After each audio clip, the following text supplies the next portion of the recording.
Welcome back to the channel. Much appreciated you for stopping by. So I had a massive feedback actually from one of my posts that I put out on TikTok and YouTube recently. It hit over 100,000 views, which is great. But what it was about how can you save on tax, or how can you reduce your tax bill on Bitcoin or pay no tax at all. So watch the video to the end. I'm going to give a kind of walkthrough on some sort of examples that I've learned out there and what you can do to kind of minimize or go tax-free. So stay to the end, like, share, and comment along the way. Thanks for watching.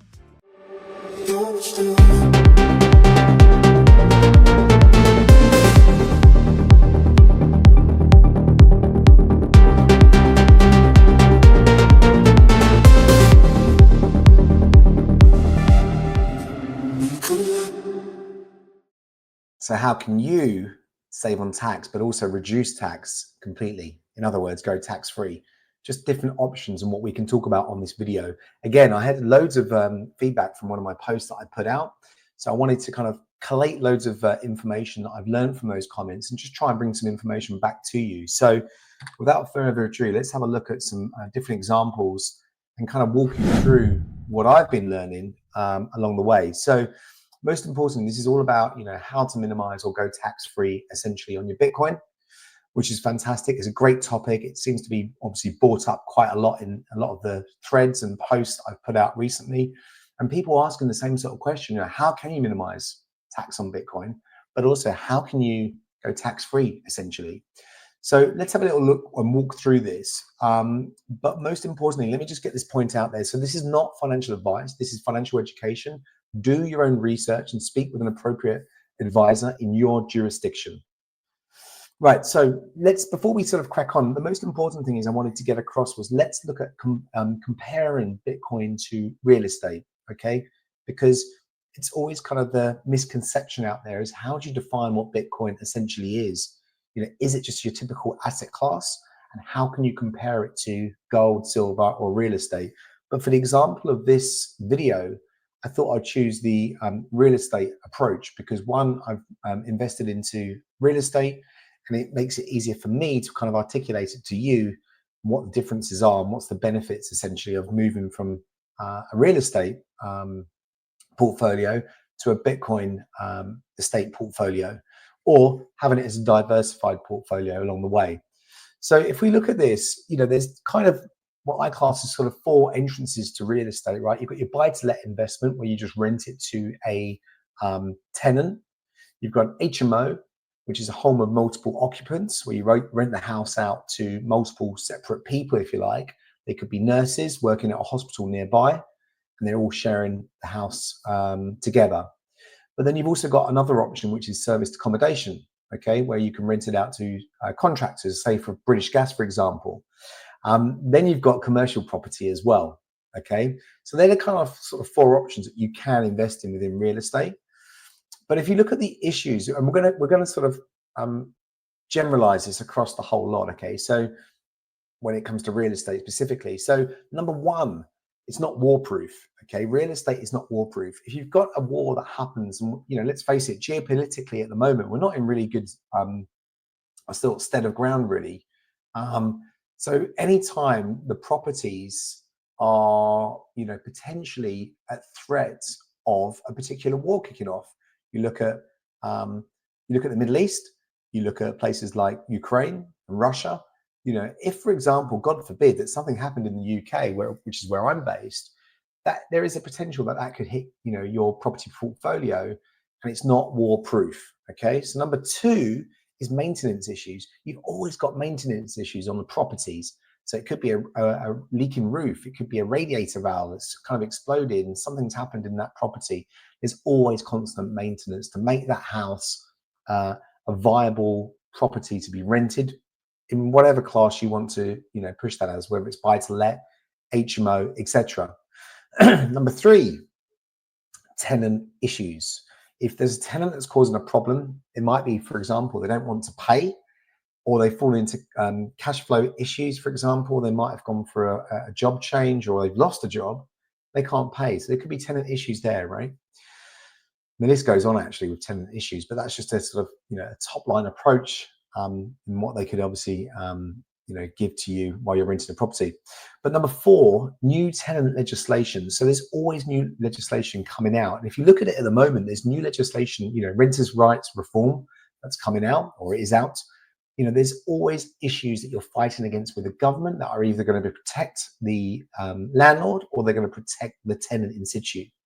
And we're kind of going with Labour government at the moment in the UK. We're kind of flipping over to, the government looking after the tenant more so. And so all these legislations are coming in all the time. So it's worth doing your research about that and understanding the implications you're against as a property investor. Tax, number 5. Now, tax is obviously there for everybody. I'm not against tax, okay?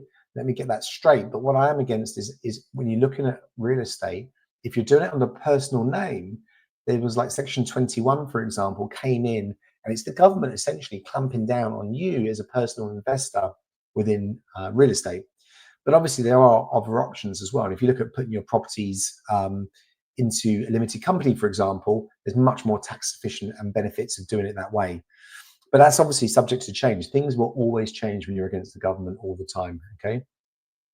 Number 6, it's non-fractional. So if you look at real estate, you can't, let's say you've got, 4 properties in your portfolio, okay? You can't break those properties down and fractionalize it to sell them on in the future, which is worth pointing out, because yes, it's great. And I'm not, sitting here to sort of say, look, there's major issues with property. But when you compare it to this new asset class, Bitcoin, there really is. There's a huge amount of issues that you incur.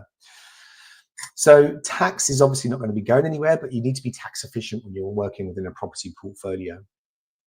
Number 6 is non-fractional. Sorry, we spoke about that. Number 7 is mutable. So it can be changed. And what I mean by that is you look at properties, meaning, you're kind of in the realms of being looked after by the government. When I say looked after, I mean, you've got the tax, you've got the legislation, you have to play by their game, okay? So it's very limited and it's mutable, so it can be changed at any time. Look at number 8, okay? And this is a famous one, in compliance. So you look at compliance across the board, whether it's buy-to-let, whether it's HMO, whether it's serviced accommodation, there's always new legislation and compliance that you have to abide by. Now, again, I'm not against this, but I'm just looking at raising the issues that you've got within real estate, okay? And number 9, if you look at this, it's not liquid, okay? So it's great to have real estate, whether it's commercial or residential. And, if you do need to cash in, let's say, God forbid, something happens to you and you need to get money out, or you've got a tax bill to pay that you can't pay, it could be a real plethora of ideas that you need to get money quickly from your real estate portfolio, but it's not liquid enough. You can't get it out. And I've put on there, number 10 is basically, it's a 3 to 6 month sale time, okay? So these are sort of the top 10 issues that I've found within real estate, and when you compare it to the new asset class, which is Bitcoin. And I thought it'd be really useful just to wear the Bitcoin t-shirt while we're talking about this as well. So look, there are 10 really, really fundamental issues that you can find, okay? But most importantly, I hope you're enjoying the video so far, but most importantly, please go to our YouTube channel, have a look at the videos, like, share, subscribe, comment on the videos that you're watching. It all helps us grow the channel. And most importantly, don't forget to click on the bell notification. And also, if you are subscribing, you can always change your mind. Let's talk Bitcoin, okay? And let's look at the benefits of Bitcoin, okay, when you compare it to kind of real estate investment, all right? So we look at number 1, it is war-proof. If you wanted to, or let's say, for example, God forbid, your country falls into a conflict with another country, right, which happens more and more and more these days, right? It's a point where Bitcoin is war-proof. You can move around the world quite easily with your Bitcoin, okay? It's on the blockchain ledger, which basically means to access it, you need your private keys to get into that, right? So you could be anywhere in the world at any one time to do that. So that's really, really good, number 1. Number 2, maintenance free, okay? So there's no maintenance to be upheld within your Bitcoin holdings, right? It's all on a ledger, okay? And it's all hosted, if you like, on the blockchain technology under Bitcoin, right? Which basically means there's nodes on those networks, which are essentially the miners who are basically solving the algorithm, but solving the equations to pay out your Bitcoin or solve the transaction on that Bitcoin. So in terms of maintenance, the only maintenance really is actually the GPUs, the graphical processor units that the miners are actually running. But for you as an investor, okay, on Bitcoin, there's no maintenance. So it's maintenance free. Number three, let's look at no tenant issues. And this is quite obvious, right? Because you haven't got tenants within Bitcoin. We're only trying to compare Bitcoin to real estate because of actually, I see Bitcoin as digital capital, okay? But there's no tenants. You haven't got that headache to worry about that. And the reason I'm comparing real estate to Bitcoin is because they're very similar. Obviously, you can live in one, but you can't live in the other. But in terms of actually preserving your digital capital, Bitcoin kind of beats that with real estate. Okay, and that's the mindset I'm trying to get you into, is to kind of look at what you compare Bitcoin to. So maintenance free. Number three, no tenant issues. And number four, no tenant legislation. And that's quite obvious, right? Because we haven't got any tenants. Okay. Number five, 0% tax potentially, if structured correctly and if you look at it in the right context. Okay. Now, number six, it is fractional. And this is really, really interesting, is because I can have a bunch of Bitcoins, for example, and I can break them down at any one time, and I can sell that particular asset into a smaller unit, which is classed as a Satoshi. Number seven is it is fully immutable. So it can't be changed. Okay. So when Bitcoin was created, there's 21 million coins on the network, and that can't be changed unless a vote occurs between the miners on the network, on the actual Bitcoin network system itself. So actually, it can't be changed, right? So that's a really beautiful thing about that. Now, if you compare that to real estate, they can change things, as in the government, at any one time. So there could be an issue with HMOs, for example, and they want to bring in new legislation all the time, and that does happen. It's quite common. Number eight is less compliance, right? So yes, we do need a regulatory framework within Bitcoin ecosystem and within crypto overall, and that's happening, right? It's happening in the UK, it's happening in America. When Trump comes into power in January, he's bringing in all the top people within inside the government level that he's appointed, and these people essentially are all crypto friendly, which is fantastic. Elon Musk is there as well. So when you look at that, it's a really, really good, strong move, because it means there will be compliance, but it's going to be less compliance, and it's in the favor of crypto technology essentially. So when you look at actually having that regulation in place, it's there to a degree to benefit us, but also it stops it being like the Wild West. Okay, so that's really interesting to know. Number nine is fully liquid. Okay, so you can obviously you can sell your Bitcoin at any one time, right? And it runs 24/7, 365 days a year. You compare that to stocks and shares, the trading floors close at a certain time of day, right? And even at weekends. You look at Bitcoin, it's always moving and it's always tradable, which basically means you can liquidize that asset anytime you want and sell it. Let's say, we're in a bull run at the moment, which is basically, the date today is 9th of December, 2024. Bitcoin potentially is moving up between end of this year, but also next year as well. But when you look at that, it makes the point of being fully liquid much more viable when you look at Bitcoin. If you've got something urgent and you want to trade your Bitcoin in and sell it, you can do that any one time, which is absolutely fantastic, right? Number 10, I said that it's instantly sellable. Okay, so that kind of ties 9 and 10 together. It's instantly sellable and it's fully liquid. Number 11, it's programmed to rise in value every 4 years or so. So obviously every 4 years you have a halving, and that basically pushes the price up because things will happen within inside that ecosystem at that one time. Okay. And we've had a lot happen this year in 2024, because in January we had the spot ETF fund that got released. You then had in April, you had the halving. And again, this happens every 4 years, not the spot ETFs, but certainly the halving. So it's worth taking that into consideration. So the question is, how do we minimize tax with Bitcoin? Or most famously to put here, how do we go tax-free? Okay, I'm going to tell you some points here. But again, I have to say this is not financial advice. This is purely financial education on stuff that I've learned along the way. So how do we save tax with Bitcoin or go tax-free? So I've given you 3 options here that you should be reviewing and looking at what's the best option for you to kind of look at this, right? And how would it benefit your Bitcoin holdings? And don't forget, everyone's at different stages of their life within Bitcoin. So it might be worth just looking at some of these ideas, and do they fit with you? Maybe they don't, and maybe none of them fit with you, but do your research and see which one would potentially help. minimize your tax or eradicate it altogether.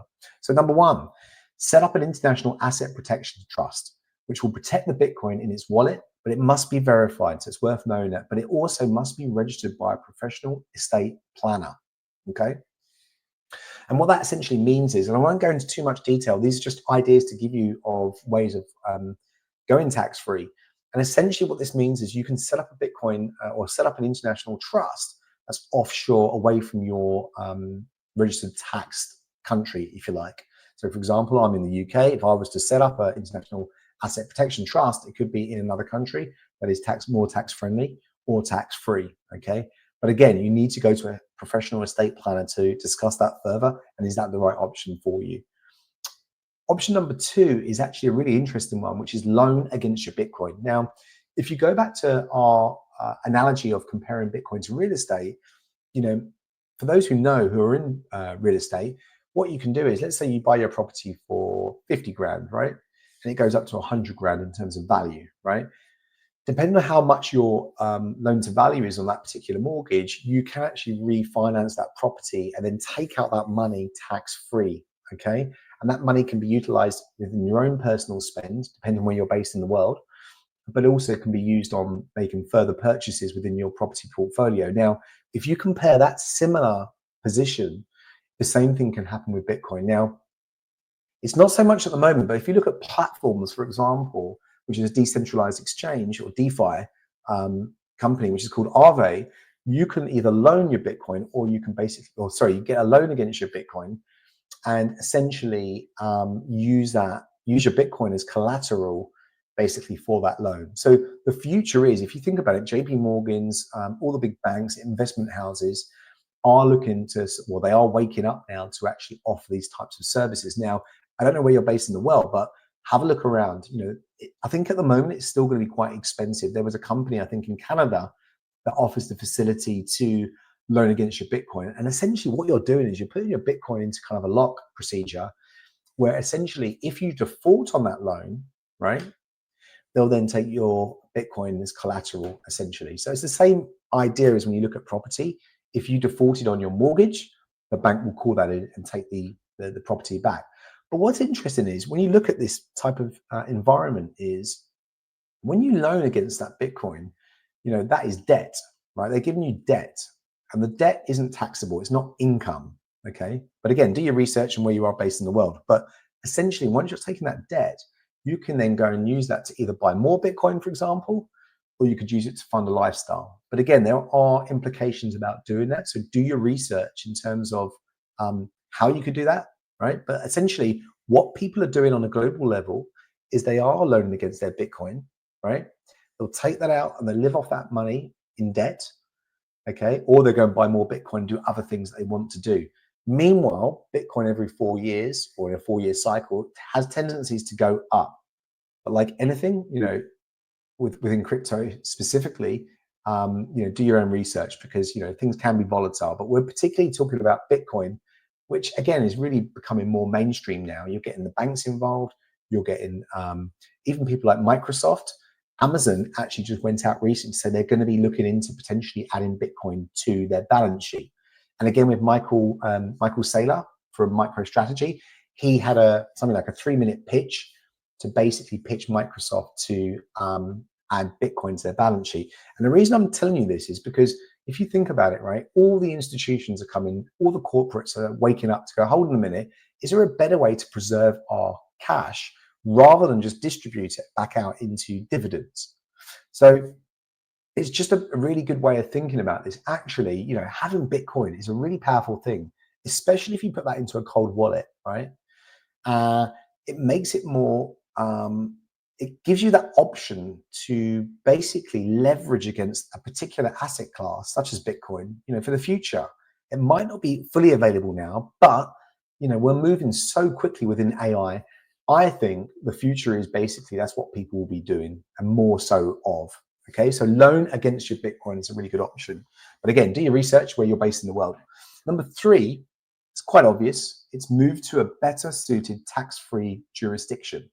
And what I mean by that is go to somewhere like, you know, UAE, you know, look at Dubai, look at places like that where they do 0% on CGT, capital gains tax, within your crypto holdings. Okay, so look at these different options. These are just the basic 3 options that I've been looking at, and looking at what potentially could protect assets for the future, and what could you do with those assets. So the analogy of comparing it to real estate, I think is really important, because it gets your mindset into what can I actually potentially do with Bitcoin now, but also really in the near future as well. So I hope that helped. But again, I can't stress this enough. This is not financial advice. This is financial education. So do your research. But most importantly, if you like this video, please like, share, and comment. As I said to you before, I had over 104,000 views on TikTok about tax and Bitcoin. So I thought I'd create this kind of video to kind of give people more of an option to understand, what are the options with Bitcoin? What can you do with Bitcoin to use it as collateral, like real estate potentially, okay? So yeah, please leave your comments below, and let's have an engaged conversation about this. And if you want me to do more videos, let me know. I've got some really good connections within the tax industry to do with crypto, so we could maybe bring on more people to have a podcast potentially, and drill down further on your comments. So yeah, leave your comments below and let us know your thoughts. But meanwhile, thanks for watching, and keep in touch.